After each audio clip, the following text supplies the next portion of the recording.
আসসালামু আলাইকুম। সবাই কেমন আছেন? আশা করি সবাই ভালো আছেন। আলহামদুলিল্লাহ আমিও ভালো আছি। বলে না যেখানে বাঘের বই সেখানেই সন্ধ্যা হয়। নিষিদ্ধ জায়গায় আমার মেয়েটা এত যায়, কি যে বলবো, যেখানে ঝগড়া হবে ওকে সেখানেই পাওয়া যাবে। কোনোভাবেই আমি ওকে আটকাতে পারি না। এমন একটা প্যারার মধ্যে আছি মেয়েটাকে নিয়ে।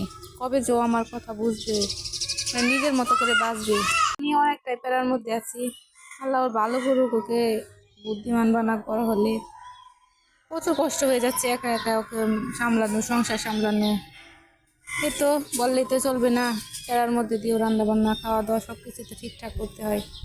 তবে ইদানিং আমার ঘুমের প্রচুর অভাব, শরীরের স্বাস্থ্য একদম ভেঙে যাচ্ছে। ঘুম তো হচ্ছেই না। রাত্রিবেলায় 12টা-1টার দিকে শুয়ে আবার সকালবেলা 5টা-6টার দিকে উঠে যাওয়া, সারাদিন আর ঘুম নেই। এমন ক্লান্তি লাগে, মনে হয় যে যখন শুভ তখনই ঘুম বুঝে আমার শুইতে দেরি হয় কিন্তু ঘুমোতে দেরি হয় না।